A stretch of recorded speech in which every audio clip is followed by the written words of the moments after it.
2023년 3월 10일입니다. 금요일이네요. 실전 경매 2기죠. 제 55강입니다.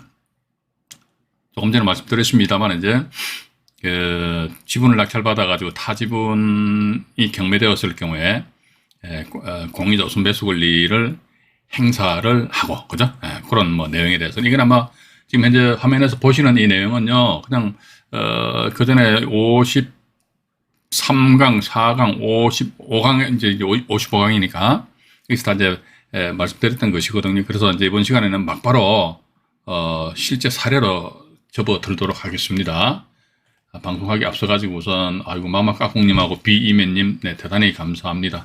내일은 보니까 또 이제 아메리카노 2잔을 마시게 되겠네요. 들어온 김에 이제 인사 말씀 한번 드릴게요. 곽충군님 감사합니다. 이정아님, 에리카님, 박황용님, 이강희님, 마옥님이시죠? 네, 윤집님, 마옥님 요즘 열심히 공부하시는 것 같아요. 아주 바람직스럽습니다. 전 그렇게 봅니다. 공부해야 됩니다. 공부도 안 하고 말이지 돈 벌려고 하는 그런 양심이 털난 사람들 주변에 얼마나 많습니까? 전 그런 사람들 정말 꼴보기 싫어. 그래서 윤집님, 한태환의 재밌는 경매 이야기님, 한태환님 오늘 뭐 법직권 입찰 들어가신다고 그러는데 어떻게 결과가 잘 나타나는지 모르겠네요. 네, 어쨌든 류병직님, 그 다음에 홍대희님, 금전수님 감사합니다. 강성확님, 어호님, 부부익선님, 치토서님, 최선영님은 아까 문자 보니까 운전 중이시라고 그러는데 운전하시기 바랍니다. 자연이 조아님, 나사랑님, 마마가콩님, 리키님, 비이맨님, 맞아요. 미세먼지가 있는 것 같아요. 아주 그냥, 미세먼지 조심하시기 바랍니다. 마스크 꼭꼭 단디 쓰시고요. 이강희님, 다음에 또 누구신가요? 고공샘 부동산 TV님, 그 다음에 알까기 대왕님, 나는 나님, 그 다음에 또 누구신가요? 김혜진님, 이향아님, 그 다음에 이동훈님, 박대원님, 또 누구신가요? 민주지사님, 4월 3일날 입찰하시는 거예요? 한태환님은? 네네네. 자, 어쨌든 먼저 한번 인사 말씀 드렸으니까, 이제 오늘 본격적으로 말씀드릴게요. 말씀드리고, 자, 이제 수원지방법원 경매 사건이었습니다. 그러니까 과거형이잖아요. 그죠? 이것도 보면요. 이렇게 보시면 돼요. 패턴은 항상 똑같다라는 그런 말씀을 제가 지난 54강, 53강에서도 말씀드렸는데, 이 사건에서 2분의 1 지분 경매 어려운 게 아닙니다. 우리가 그동안 지분 경매에 대해서 접근하는 방법을 몰랐을 따름이지, 접근하는 방법을 알면은요, 세상 만사 다 그런 거 아닙니까? 접근 방법을 알면 다 쉽지. 그래도 보니까 이런 이 지분 경매나 이런 부분에 있어가지고 접근 방법에 대해서 다른 데서는 저처럼 그렇게 미주알 고주알 이야기 해주는 데가 없었던 것 같습니다. 그러니까 미주알 고주알 이런 이야기 들으려면요, 과다한 어떤 수업료를 납부를 하셔야 되잖아요. 그죠? 자, 그런데 아시고 나면 간단해요. 제가 이게 지분 낙찰받아가 타 지분이 경매되었을 경우 우선 매수 권리 행사한다는 거, 이거 제가 벌써 이제 3회인가 4회차에 걸쳐서 계속 말씀 안 드립니까? 그죠? 이렇게 하시면 되는 거예요. 딴 거 없어요. 봐가지고. 2분의 1 지분이 먼저 경매가 나왔습니다. 이 사건에 있어가지고. 건전한권을 설정을 한 한모씨, 아마 한모씨 이분이, 요 소유자, 예를 들어 갑과 을이 있다 그러면요, 둘 중에 이 갑 지분에 대해서 아마 이분이, 저당권을 잡았던 것 같아요. 그러고 나서 2분의 1에 대한 지분을 담보 잡은 상태에서 본인이 한모씨가 경매 신청했어요. 그래서 본인이 낙찰받아버렸어. 이 사람이 이제, 건전한권 설정해서 채권자잖아요. 그죠? 채권자 입장에서 2분의 1 지분을 담보로 잡고 이 사람한테 돈을 빌려줬는데 갑이라는 사람이 돈을 안 갚으니까 갑 지분 2분의 1을 경매 신청하고 그 이후에 지가 다가 낙찰받아 버렸어요. 그래서 이제 2020년 5월 달 이게 2억 3,800여만 원입니다. 그러고 나서 보니까 그 뒤에 보니까 2021 타경 이렇게 나오지 않습니까?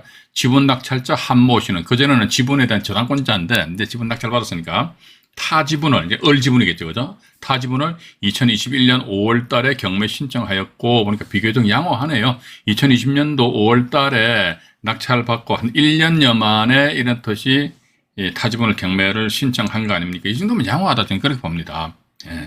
이것보다 더 뭐 빨리 스피드하게 확 이렇게 할 수도 있어요. 할 수도 있는데 일단 뭐 이 정도면 괜찮지 않느냐. 또 저는 지분 경매 같은 경우에 요즘 또 어디 유튜브인가 어디 보니까 말이죠. 지금 이 경매에 투자하는데 지금이 적기다. 아주 좋은 때다 하면서 막 이야기를 하더라고요. 또 제 페이스북 친구 패친 양반이 지금 보면은 경매도 하시면서 조그마한 시행사업도 하시는 분들, 조그마한 시행사업이 아니죠. 제법 커요. 예, 근데 이분도 보니까, 이분은 그 전에 저랑 같이 이제 외부에서 경매 강의도 같이 다니고 했는데, 지금의 만약 경매 적기다. 뭐 이렇게 이야기를 합디다. 그래서 아마 제가 뭐 다른 영상물에서도 말씀드린 것 같아요. 부동산 가격이 올라간다더라 그러면은 부동산에 대한 공급 물량은 어떻게 됩니까? 상대적으로 떨어지고, 요거 이해 못 하시는 분들은 이제 이거 헷갈리는 거 안 들어가요. 그러면 수요가 어떻게 올라가니까 가격이 올라간다. 또 이제 가격이 떨어져 버리네. 하룻밤 잡아놓으니까 막 몇천만 원 떨어지는 게 요즘 같은 가격이 떨어지잖아요. 그럼 공급이 어떻게 됩니까? 상대적으로 올라간다 이거지. 늘어난다 이거지. 그럼 어떻게 수요자 입장에서 봐도 아이고야 가격이 떨어지니까 안 사. 수요가 감소하니까 어떻게 가격이 떨어진다. 지금은 현재 이런 국면이잖아요. 그죠? 근데 과거의 부동산 시장의 흐름을 봐가지고요. 이게 항상 사이클을 탑디다. 저희 어떤 그 공인중개사 과정에 있어가지고 김혜진님 감사합니다. 내일은 아메리카노냐. 석 잔은 마셔야겠네. 대단히 감사합니다. 그래서 이게 이 부동산학 개론에 보면 뭐 5년 주기설, 뭐 10년 주기설 그런 말도 있잖아요. 그런데 어째 사이클이 있더라고. 지금 현재 이때니까 여기서 하면 이쪽으로 이제 서서히 접어들지 않겠느냐.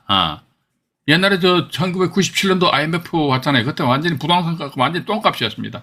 예. 그때는요, 너나 나나 할 것 없이 다 경매, 부동산 투자 아예 안 했어요. 근데 항상 사람이라는 게 안 그렇습니까? 지나고 나서 보니까 놓친 떡이 큰 거야.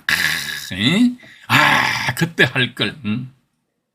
그러니까 지금 일반 부동산 투자 같은 경우도 특히 이게 빌라 같은 경우는 아파트 같은 자금이 크게 들어가니까 사람들이 쉽사리 못 하잖아요. 그런데 빌라 같은 갭 투자 이렇게 해가지고 이제 사놓고 1년 지나고 2년 지나고 나서 보니까 가격이 많이 올라 버렸어요. 예. 근데 대체적으로 제가 다른 영상물에서도 말씀드렸습니다만 여성분들이 확 잘 질러요. 남자들은 못 지릅니다. 새가슴이야. 저도 새가슴인데요. 그러니까 이 양반들 항상 그런 이야기. 오르고 나서 그때 살 걸. 웃기는 소리 하고 앉아. 저도 옛날에 그랬으니까. 근데 지금 또 그런 걸 미루어 봐가지고 요거 다른 영상물에서 언급해 놨습니다. 요거 상당히 중요합니다. 제가 볼 때는. 가격이 내려가면 왜 공급이 왜 올라가냐. 이거 공급 올라가는 요거 하나만 말씀드릴게요. 공급만 우리가 아시면 돼요. 부동산 값 떨어져. 공급이 왜 올라가냐 이거지. 여러분들 뉴스 보면 아시잖아요. 이게 아파트가 말이지 전 정권의 국토교통부 장관님 하시는 말씀이 아파트가 빵이라면 밤새도록 찍어낼 텐데 그런 허튼 소리도 하셨는데 그런데 어쨌든 봐가지고 신규로 공급을 하려고 하더라도 이게 실질적으로 사람들이 입주한다고 하면 최소한 3년 이상 걸리잖아요. 그죠? 예. 그렇다면 여기에서 나타나는 공급이라는 것은 뭐냐? 그러니까 기존의 현재 물건입니다. 그러면 가격이 떨어지는 거야. 그럼 뉴스 많이 나잖아요. 집주인들은 빨리 팔려고 말이에요. 부동산 중개업사다. 사장님 나 이거 중개수수료 더블 드릴게. 아니면 3 더블 드릴게. 빨리 좀 팔아줘 봐봐요. 이렇게 나오죠. 그런데 밑에 반대로 가격이 올라간다면 공급이 줄어든다는 게 뭡니까? 아이고, 하룻밤 자고 나니까 1,000만 원, 2,000만 원 막 올라가 버리네? 그러면 이게 집주인들이 부동산 중개업소에다가 물건 내놨다가 물건을 회수해버려. 그죠? 그러면 공급이 상대적으로 줄어드는 거 아닙니까? 그죠? 여기서 말하면 신규 아파트 공급, 이거 의미하는 게 아닙니다. 현재 기존의 부동산 시장, 그것도 아파트를 기준으로 해보자 이거죠. 그죠? 이런 식으로 이제 보시면서 또 뭔 얘기 하다가 또 이쪽으로 흘러왔는지 모르겠네요. 어쨌든 봐가지고요, 여기 한 1년 정도 시간이 이제 시간차가 있고 이제 시절이 좋은 시절이다 그러면 제가 볼 적엔 자기가 자금적인 여유가 좀 있다 그러면요. 지분을 낙찰받아가지고 타지분권자하고 소위 이제 밀당할 적에 느긋하게 하면 돼. 왜냐면 시절이 좋다는 건 뭡니까? 하루가 틀리게 값이 올라가잖아요. 만약에. 그죠? 예. 그럼 예를 들자면요. 통상적으로 우리가 이제 지분을 낙찰받았다더라 해가지고 경매까지 신청한다. 이분 같은 경우 한 1년 정도 걸렸는데, 그러면 요 당시에 이 부동산 낙찰받을 당시에 예를 들어가지고 매매 가격이 한 5억 정도 됐다. 근데 1년 후에 되면 이게 만약 7억이 됐다. 이렇게 돼버리잖아요. 그러니까 이게 부동산 가격이 우상향한다. 그래서 이게 참 중요한 것 같더라고. 그래가지고 이 부동산 시장 꼬라지가 어떻게 돌아가느냐 이게지. 우상향이냐 아니면 우하향이냐. 예? 우하향인데도 불구하고 말은, 그러니까 하룻밤 우하향은 뭡니까? 이거 하룻밤 자고 나니까 값이 떨어지는 거야. 계속 떨어지는 거야. 그럼에도 불구하고 나는 흘러불떡 얘가 막 소송해가지고 경매 집어넣는데, 그러면 안 되지. 이땐 너가 이 경매 신청하면 안 돼. 봐가지고. 근데 이거 보니까 갑자기 우하향에서 이게 사이클이라고 했잖아요. 부동산 가격이 이렇게 사이클이 이렇게 왔다 갔다 하거든요. 그러니까 뭐 우하향에서 이제 이렇게 보니까 우하향에서 또 치고 올라가네. 이게 요때 가지고 경매 신청을 하게 되면은 좀 더 보다 비싼 가격으로 이 부동산을 팔아 먹지 않겠느냐 하는 그런 생각을 가진다는 것입니다. 그래서 경매 신청해가지고 정모 씨에게 2021년 5월 27일자 3억 2천만 원의 지분을 매각을 했답니다. 경매 신청하고 매각을 했고, 이 보니까 이 정모 씨는 타 지분을 2억 8,466만 원에 낙찰 받았는데, 저기 나와 있죠. 1등과 2등의 입찰 금액이 동일해요. 요거 조금 이따 경매 정보지 보여드릴게요. 예. 이게 왜 동일하냐니까 제가 볼 적에는 여기 나와 있지만은 제3자가 이 금액입니다. 2억 8,466만 원에 입찰을 했는데, 아마도 정모 씨 분이, 왜냐면 이분이 저기 한모 씨 이분이 타지분을 경매 신청하면서 정모 씨에게 3억 2천만 원의 지분 매각했다는 겁니다. 자, 그럼 우리가요, 이게 정모 씨는 과연 어떠한, 요거 우리 이해를 잘했어요. 어떤 분은 이걸 이해 못 하시더라고. 한모 씨가 경매 신청했어요. 이분 뭡니까? 어쨌든 경매 신청할 당시에 타지분권자죠, 그죠? 타지분권자인데, 타지분권자의 지위를 누가 가져와 버렸어요? 정모 씨가 샀으니까, 그죠? 샀으니까 정모 씨가 타지분권자의 지위를 가지잖아요, 그죠? 타지분권자의 지위를 가지면서 한모 씨의 이 타지분에 대한 경매 신청 그대로 진행되는 거예요. 그래서 보니까 이번에 이제 정모 씨가 2억 8,466만 원의 낙찰을 받았다는 것은 어떻게 보면 사후 입찰, 예? 그러니까 여기서 제3자가 말이지, 이게 입찰 딱 해버리니까 딱 봐가 집행관, 제가 몇 번 말씀드렸죠. 집행관이 정모 씨 나왔어요. 예썰 입찰할게요. 예썰. 이게 이제 공유자 매각일 당일날 공유자 우선 매수 신고하는 방법입니다. 단 뭐다, 타지분권자는 지가 공유자 우선 매수 권리를 행사하기 위해서는 뭐다, 자기 주머니에 그 날짜 최저 매각 금액의 10%에 해당되는 입찰 보증금, 만약에 재매각이라고 하면 20% 같으면 20%에 해당되는 입찰 보증금을 딱 준비해 놓은 상태에서 예썰을 하면서 입찰 보증금도 들이밀어야 돼요. 그죠? 예썰 했는데 입찰 보증금 안 들이밀어 버렸으면 꽝이야. 꽝. 아무런 의미가 없습니다. 일단 그렇게 이제 우선권을 주장한들이 이렇게 나와 있는데, 요거 이건 관련된 경매 사건을 정보지에 의해서 잠깐 보여드리도록 하겠습니다. 하고요. 이게 보면 2021 타경부터 먼저 보시죠. 2021 타경에 58693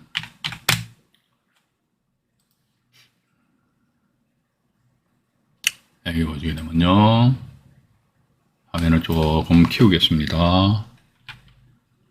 네, 됐습니다. 여기에서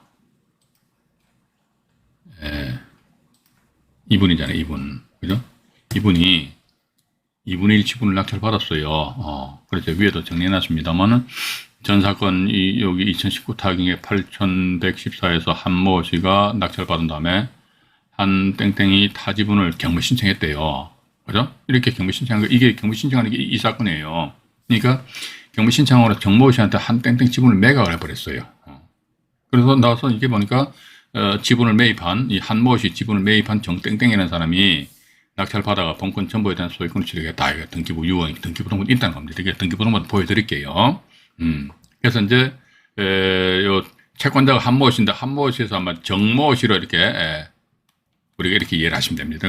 나아가서 이 사람 뭐다, 경매 신청한 채권자이면서 동시에 뭐다, 타지분권자로서 우선 매수 권리를 행사한다. 근데 밑에 보시게 되면요, 2억 8천, 여기 이게 정신입니다. 이게 경매 정보이 잘못된 겁니다. 이거 조금 이따 이 사건 뭡니까, 등기부등 보여드릴게요, 제가요. 경매 정보지 틀린 게 많아요. 경매 정보지 여러분들 믿으면 안 됩니다. 예. 1년에 말이지, 지금 뭐 전국 보는데 100만 원 넘는 그 경매 정보 사이트도 있잖아요. 그죠? 그 100%만 넘질 않습니까? 아니에요. 봐가지고. 물론 이제 맞을 수는 있겠지. 그래서 저는 항상 이런 말씀 드립니다. 우리가 경매 정보지는 어떤 용도로 쓰느냐 하니까, 나 거기에 나와 있는 내용을 철떡같이 믿고, 웃기는 소리 하지 마요. 아닙니다. 단지 뭐다, 내 자금이 얼만데, 나는 어디 투자하고 싶은데, 어떤 물건에 투자하고 싶은데, 기본적으로 그 물건에 대해서 권리 분석은 어떻게 돼 있는데, 요 정도 기본적인 사항에 대해서 아는데 이거 활용을 하셔야 되는 것이지, 경매 정보직이 100% 여러분들 신뢰하시면 절대로 안 됩니다. 왜냐면 법원에서 작성한 매각 물건 명세서라든지 이런 서류 있잖아요. 이것도 믿으면 안 된단 말이에요. 나아가서 부동산 등기부등본도 못 믿잖아요. 그죠? 우리나라 부동산 등기부등본 뭡니까? 공시력만 했지 공신력은 없어요. 이게 좀 오늘 자꾸 이제 쓸데없는 말씀 많이 드립니다. 공시력과 공신력이잖아요. 예. 공시력은 뭐냐, 이게. 등기부등본 공적장부죠, 그죠? 공적장부에 뭐 표시하는 겁니다. 표시라는 게 등기된 거거든요. 공적장부인 등기부등본상에 표시함으로써 일단은 힘이 발생되는, 이 힘은 뭐다? 추정적인 힘이랍니다. 추정적인 힘이야. 그럼 공신력이 뭐냐, 이게. 공적장부를 믿고, 믿을 신자잖아요. 공적장부를 믿으면 그냥 힘이 생기는 거야. 그래서 이게 등기부등본은 공시력과 공신력인데 우리나라는 공시력을 인정하고 있습니다. 만약에 공신력을 인정해야 된다면요, 요 경우는 봐가지고 이제 진정한 부동산 소유자의 지위가 불안정해지기 때문에 이 공신력을 인정 안 하고 공시력을 인정한답니다. 예. 어쨌든 봐가지고, 예. 그러니까 이게 등기부등본조차도 못 믿는단 말이에요. 등기부등본조차도 어떻게 보면 등기부등본은 공적장부잖아요. 여러분들 간혹 뉴스 보셨잖아요. 등기부등본 이런 걸 위조해가지고 말이죠. 해가지고, 사기로 뭐 팔고 이런 경우도 간혹 나오잖아요. 그죠? 그래서 옛날에는요, 옆으로 빠진 김에 또 한 말씀 더 드릴게요. 제가 80년대 그때 월급쟁이 생활할 적에, 그때는요, 등기소 가가지고 등기부등본을 열람을 하는데요, 어떻게 열람을 하느냐, 그러니까 안에 아예 등기부 원본 자체를 아예 줘요. 주면은요, 손으로 막 넘기면서 내가 직접 볼 수 있었다니까, 등기부등본은. 그러면 나 연필, 볼펜은 안 되고, 연필을 막 수기로 해서 작업할 수 있었거든요. 근데 거기서 살포시 볼펜으로 해서 표시를, 위조를 할 수도 있지 않느냐, 그런 생각까지. 요즘 하면 그거 안 될걸요, 그죠? 안 되는데. 어쨌든 봐가지고요. 여기서 이번에 이제 2억 8,466만 원에 하니까 2등 입찰가도 2억 8,466만 원 이렇게 나왔잖아요. 그죠? 그래서 아마도 제가 볼 때 이 양반이, 공자, 이제 이분이 2억 8,466만 원에 썼으니까 저요! 그러니까 뭐 법원에서는 이 타지분권자인 정모 씨한테 공자 우선 매수 권리를 줬지 않겠느냐. 그럼 이것도 아마 제가 지난 54강에서도 말씀드렸지 않습니까? 지분을 낙찰받았는데, 그 7분의 지분인데, 그 지분에 대해가지고 7분의 지분 낙찰자가 경매 신청을 하면서 그 이후에 7분의 2 지분을 법인한테 팔아버렸고, 그 기억나시죠? 54강에서 말씀드렸습니다. 예. 법인에서는 뭐다? 나머지 7분의 5 지분권자를 상대로 해가지고 공유분할 소송 제기해서 공유부동산 전부를 빡 경매 신청했는데, 7분의 2 지분 낙찰 받은 사람이 법인한테 팔았을 적에 순수하게 차익은 1,400만 원이 일어났는데, 법인에서는요, 7분의 2 지분을 매입을 해가지고 자기네들이 조금 번거롭지만은 공유물 분할 소송에 의해서 공유부동산 전부를 빡 경매 신청하니까 나중에 배분할 때 얼마 1억 4천만 원 떨어진다. 그 사례 기억나시죠? 그죠? 그런 식으로 해가지고 이제 내가 지분을 낙찰 받았다더라 했을 적에 뭐 이런 사람들 나타날 수도 있다는 거. 법인에 나타날 수도 있고. 그런데 우리가 뭐 공유물 분할 소송에 의해서 이게 어쨌든 이 흘러가는 루트를 우리가 제대로 안다 그러면 그 사람들한테 굳이 내가 지분 낙찰 받기도 어려워요. 그죠? 어려운데, 그걸 굳이 그 사람들한테 지분을 팔 필요가 있다, 없다? 팔 필요가 없다. 그렇게 여러분들 보시면 되실 것 같아요. 여기서 보시면은 밑으로 잠깐 내려가서 잠깐 볼게요. 그러니까 여기 또 보니까 그거네요. 이거는 지금, 요거 지금 해놓고 일단 제가 자료를 한번 펼쳐서 보여드릴게요. 또 여기 보시니까. 수원지방법원 2021 타경료 사건 관련된 등기부의 일부 내용입니다. 일부 내용인데요. 네, 보시니까 신땡땡시 지분 2분의 1, 100분의 50이니까 2분의 1이잖아요. 그죠? 한땡땡 이 양반이 임의경매를 매각으로 낙찰 받았어요. 여러분들이 나중에 이제 지분 낙찰 받고 나서 여러분들 이름이 여기 탁 들어가는 거야. 그러면 생각만 해도 얼마나 기분 좋습니까? 왜냐면 딱 올라가는 순간에 물론 돈 까먹을 수도 있겠지만 돈 까먹으면 안 돼요. 돈을 번다. 괜찮잖아요. 그죠? 그게 저는 그렇게 봅니다. 이제 우리나라 이제 은퇴 연령이 60대 아니죠. 50대 아니죠. 40대는 40대. 40대쯤 해가지고, 이거 그렇다 해가지고 회사 퇴직금 뭐 매덕 받아가 나와가지고 뭐 대표 상급사를 했다가 뭐 한 2, 3년 했다가 뭐 말아먹으면 뭐 할 겁니까? 봐가지고. 맞지 않습니까? 그죠? 그런 측면에서 가지고 경매하는 쪽으로 이제, 이거는 제가 볼 때 법원 경매는요, 하나의 보험 성격입니다. 이걸 반드시 알아야 돼, 이거는요. 예. 물론 엄마 아버지가 돈 많다 그러면 이거 알 필요도 없어. 부자 아빠가 있는데 뭐라고 내가 이렇게 공부합니까? 그런데 그렇지 않다 하더라 그러면요.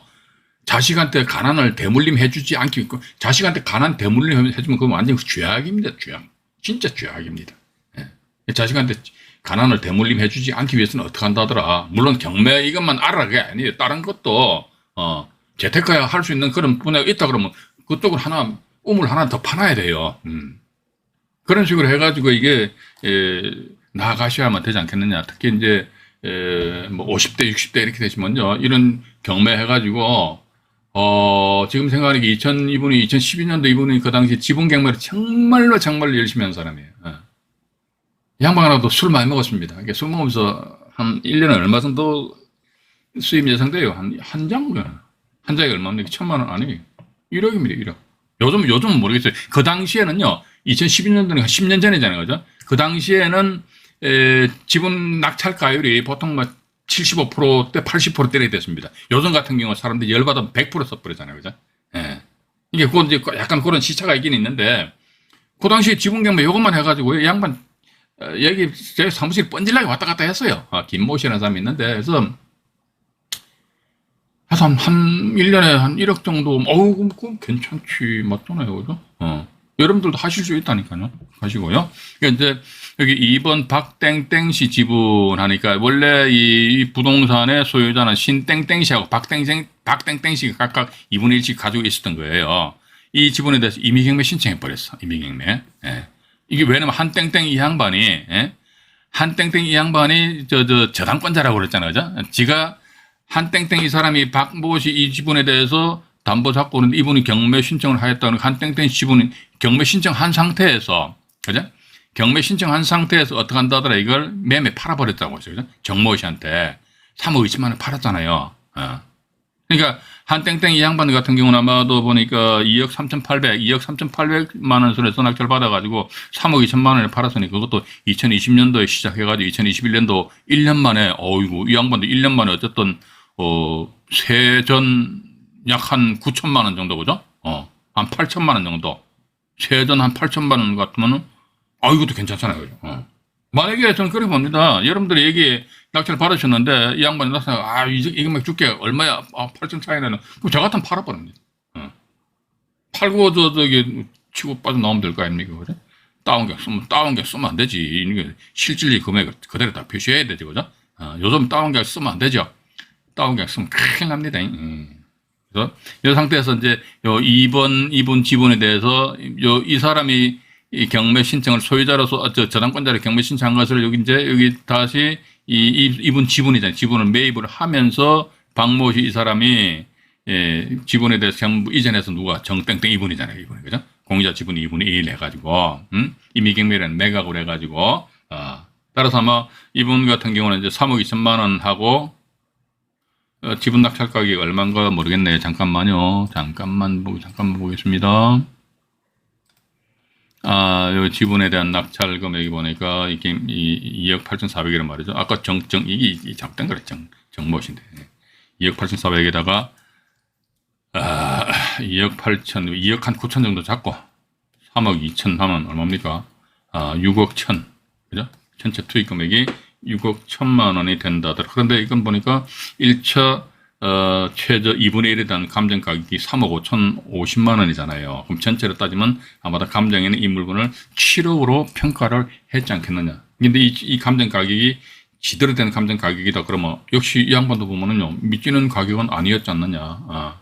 근데 지금 현재 이분이 낙찰받은 시점이 작년 2022년 5월 10일이니까 이때는 참 부동산 이 분위기가 그래도 좀 괜찮았잖아요. 그죠? 근데 지금 보니까 푹 빠졌을 수도 있지 않겠느냐 하는 그런 생각을 해본다는 것입니다. 일단 건너보시고 쉽죠? 간단해요. 이게 어려운 게 하나도 없다니까. 지금 번째 보니까 이 양반 손해봤네. 왜냐면요, 여기 지금 제가 가격치가 이게 보면 본건이 25평형입니다. 25평형인데 현재 매매 금액이 국토교통부 사이트 들어가가지고요, 확인해 보니까 5억에서 플러스 알파. 그러니까 5억 1천만 원, 5억 2천만 원 하는 것 같아. 근데 지금 보면 이 양반 6억 원 이상 투자했잖아요. 그러니까 이건 또 어쩔 수 없어요. 이 당시만 하더라도 부동산 값이 이렇게 돼 있는데 한 1년 지나고 나서 이게 쑥 떨어져 버렸어. 이거 어쩔 수 없는 거지. 이거 어떻게 사람 힘으로서 어떻게 할 수 있습니까? 재수, 원붙었다, 똥 밟았다, 이런 생각을 할 수밖에 없고, 따라서 이분 같은 경우는 이거 가지고 있는 수밖에 없어요. 가지고 있다가 어느 날 이게 반등이 되었을 경우는 이제 본인이 그동안 손해봤던 또 마음고생했던 것은 어느 정도 보전하는 이런 쪽으로 이제 나아가야 되지 않겠느냐 하는 그런 말씀을 드려보고 싶습니다. 드려보고 싶고요. 그리고 또 하나 더 요건 지워버리고요. 그 다음에 이건 빨리 말씀드릴게요. 여기 보시면은 이제 수원지방법원 사건, 이 건전한권자의 도움 적어놨잖아요. 그죠? 건전한권자의 도움. 우리 이런 거 있으면 참 기분 좋아요. 내가 낙찰받아가지고, 막 고민하고 있는데 갑자기 다른 사람이 말이지, 일면식도 없는 사람이 팍 도와주는 거예요. 건전한권자 빠박 도움입니다. 이게 어떻게 보면 이제, 제가 도화지 말씀드렸잖아요. 그죠? 도화지가 깨끗하면은 상대방은 그림을 그릴 수 있다. 그림 그린다는 것이 뭐다? 내 뒤통수를 때린다는 거예요. 그런데 도화지가 보니까 깨끗하지 않아. 그 뭐다 이게? 그 부동산 전부에 대해서 저당권이 빡 설정되어 있어요. 이렇게 하게 되면 뭐다? 이 상태에서 상대방에서는 뭐다? 이제 지분 낙찰자에 대해 가지고 해코지 못된 짓거리를 할 수 있다 없다? 할 수 없다 이거죠. 그죠? 할 수 없다. 그래서 보니까 수원 사건에서 이번입니다만 이 법인에서 3,534만 원의 낙찰 받았습니다. 예. 밑에 보니까 또 변경 등기, 이게 등기 예규, 이것도 제가 몇 번 말씀드렸죠.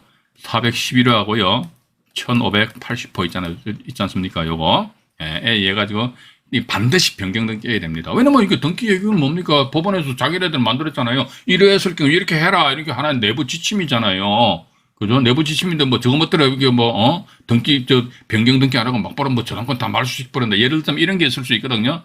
최선순위의 저당권이 이렇게 A라는 사람 저당권이 설정하였는데, 여기 보니까 원래 소유자는 갑과 을로 보자 이거죠. 각각 2분의 1이에요. 근데 저당권 세권액이 1,000만 원 밖에 안 돼요. 근데 보니까, 아이고, 갑 이 사람 지분에 돼가지고, 갑 지분이 경매가 넘어와가지고, 이걸 봐가 B라는 사람이 예를 들어가 3,000만 원에 낙찰 받았다. 이거. 그럼 법원에서, 야, 3,000만 원이면 이거 A 저당권 1,000만 원 밖에 안 되니까 이걸 싹 다 갖고 이게 다 말수시키면 되겠네. 이런 식으로 법원에서 그런 짓거리 하면요. 여러분들 가서 진짜 법원 가서 완전히 예? 개가 뭡니까? 갑자기 생각이 안 나. 개가, 멍멍이 개가 아니고, 개거품 물어야 됩니다. 무슨 소리 하냐, 이게 등기 얘기 411호하고 이 무식한 양반들 하면서, 무식한 양반들이 이야기하면 안 되죠. 1,580은 모르냐 말이지. 이것에 저당권, 이런 게 저당권 변경 등기해야 변경. 이런 저당권 변경 등기해야 됩니다. 변경 등기 해가지고, 나름대로 이걸 그대로 놔둬야 된다 말이죠. 놔둬야 된다. 이런 식으로 해서 항의를 해야 됩니다. 안 하고, 그냥 가만, 법원 경매는요, 여러분도 한번 해보세요. 내가 모르잖아요. 그죠? 법원에서 법 집행 잘못하는 경우가 있어요. 왜? 제가 왜 이렇게 단독 지급적으로 말씀드리냐면요. 법원에서 법 집행을 잘못한다. 왜? 그러니까. 그걸 반정하는 게 그게 뭡니까? 대법원 판례잖아요. 그러니까 여러분들 대법원 홈페이지 들어가셔가지고요. 판결문 검색하실 적에, 거기다가 뭡니까? 배당 이의 해가지고 판결문 검색 한번 해보세요. 그럼 배당 이의에 관련된 판결문이 쭉 나와요. 그럼 우리가 한번 생각해 봅시다. 1심 법원에서 배당표를 제대로 똑바로 작성했더라면, 법대로 작성했더라면요. 대법원까지 올라가서 찌지고 뽑고 싸움 하겠습니까? 그건 아니잖아요. 그죠? 예. 그래서 이게 법원에서 법 집행하니까 어당정당하겠지. 웃기는 소리 하지 마요. 세상 믿을 놈 한 놈도 없어요. 진짜입니다. 그러니까 내가 오로지 내가 실력을 갖춰야지만 내가 나중에 진짜 진정한 부자가 되는 것이지. 누구한테 말이지. 돈 몇 입 주고 말이지. 컨설팅, 물론 하시면 돼요. 하시면 되는데. 딱 일회성으로 나는, 이거 평생에 나는 요거 내 집만은 차는 요거 딱 하나만 할 거야. 그러시면 경매 공부하지 마세요. 그냥 컨설팅 업체 가셔가지고요. 한 몇백만 원 주시고, 이사비용도 보니까, 이런 컨설팅 업체도 있다고 합디다. 이게 이제 들었는데, 컨설팅 비용 일정 금액 받고, 이사 비용 해가지고요. 한 300만 원 정도 줘요. 컨설팅 업체에다가. 컨설팅 업체에서는 300만 원 받아가 자기네들 한 100만 원만 상대방한테 주고 자기네들은 200만 원 그냥 인마이 포켓 한다는 그런 이야기도 들었어요. 봐가지고. 그러니까 남 좋은 일 많이 시키시면 돼요. 간단히. 왜냐면 경매 딱 한 건만 말아보니까. 그죠? 그렇지 않다면요. 이게 내가 이거 등기 예규 몇 411호냐 1585냐 말이야. 이거 막 일일이 알아가 이거 막 따져야 된다. 옛날에 실제 그런 게 있었습니다. 저희 카페에 온 사례가. 그것도 아마 제가 다른 영상물에서 말씀드렸던 것으로 기억이 납니다. 아이고 그냥 그렇게 해님 아이고 감사합니다. 오늘 어쩐 일이에요 봐가지고 내일 저 아메리카노 한 잔 다리고 넉 잔은 먹어야 되니까 아마 점심은 안 먹어도 될 것 같습니다. 대단히 감사합니다. 이동훈님 화면이 흐립니까? 다른 분들은 어떻습니까? 이거는 저기 화면이 흐리고 한 것은요, 제가 뭐라고 어떻게 할 수 없어요. 강물님 들어오셨네요. 그거 오늘 제가 검색해 보니까 기각 결정 난 걸로 돼 있던데, 아이고, 그 아마도 보니까 그때 말씀하신 저당권 말소 그 임의경매니까 저당권 말소 뭐 이런 식으로 해가 기각 결정 난 것 같습니다. 이게 뭐 어쩔 수 없는 것 같습니다. 그리고 또 강성황님은 화면이 잘 나온다고 그러시네요. 어쨌든 보셔가 이동훈님은요. 그러면 이동훈님은 컴퓨터 자체가 문제가 있는 거예요. 그죠? 그래서 병원에 가셔가지고 치료를 좀 받도록 하십시오. 자, 그래서 다시 이쪽으로 화면으로 들어오겠습니다. 이게 보시니까 이 건전한권자 요 땡땡 저축은행이 여기 요 땡땡 저축은행이 요 A입니다. A. 타 지분에 대해서 이게 저랑 변경등기한 거거든요. 변경등기가 타 지분을 이 사람이 나중에 또다시 2분의 1 지분을 경매를 씹으니까 B가 저유했다는 겁니다. 보니까 2분의 1 경매하니까 공유자 L 땡땡이잖아요. 이 사람들이 B가 낙찰받았으니까 B가 우선 매수 권리 행사해가지고 4,251만 원에 낙찰받고 그러고 나서 1억 450만 원에 팔았고 L 땡땡의 수익은 2,665만 원이었고 이렇게 나와 있네요. 그래서 이거 등기부등본 보여드리고요. 그 다음에 좀 쉬었다가 2부 방송에서 경매 정보지를 보여드리도록 하겠습니다. 여기 보시니까 등기부등본 나와 있죠. 여기 나와 있네요. 이 땡땡 지분 2분의 1이죠. L 법인이잖아요. 법인. 강제경매로 낙찰받았어요. 그러고 나서 또 이 땡땡인데 이 성은 같은데 사람은 틀립니다. 이분도 2분의 1 지분 가지고 있고 이분도 2분의 1 지분 가지고 있어요. 그래서 주식회사 땡땡 저축은행에서는요. 이 두 사람의 소유할 당시에 이 부동산 정보에 대해서 이렇게 저당권을 잡았어. 근데 보니까 L 땡땡에서 지분을 받아가니까 이때마다 이게 땡땡 저축은행에서는 그 저당권 변경 등기를 했어요. 저당권 변경 등기 하다 보니까 나머지 타지분 2분의 1에 대해서 뭐 이게 임의경매잖아요. 그죠? 임의경매 신청하니까 요 3번이거든요. 3번 요 이 땡땡 지분 전부 이전해서 누굽니까? L 땡땡이잖아요. 이 사람들이잖아요. 이 사람들이 2분의 1론 임의경매는 낙찰받고, 낙찰받고, 그 다음에 소유권 이전을 하였는데 보니까 거래 금액이 1억 450만 원이더라. 이렇게 되어 있습니다. 물론 이때 보니까 2009년도 11월 달에 시작해가지고 2014년도 7월 달이니까 조금 기간은 조금 길었죠. 그죠? 조금 길잖아요. 그죠? 이게 어떻게 보면 한 11, 12, 13, 5년 같으면 너무 길다. 법인에서 이걸 5년 동안 질질 끌었다는 거, 이 법인 참, 이거는 내봐가지고. 하기서 법인이야 뭡니까? 만들면 되니까. 법인이 이렇게 해가지고 그 사람들 경매 지식이 월등하게 있다. 그건 아니지 않습니까? 그죠? 일단 그렇게 하시고요. 요건 같은 경우는 지금 현재 저당권, 변경 등기된 저당권자가 도움을 줬다. 일단 그렇게 보시고요. 여기서 이제 55강 1부 방송을 마치고, 그 다음에 화면 정리한 상태에서 55강 2부 방송에서 만나 뵙도록 하겠습니다. 55강 1부 방송을 마치도록 하겠습니다.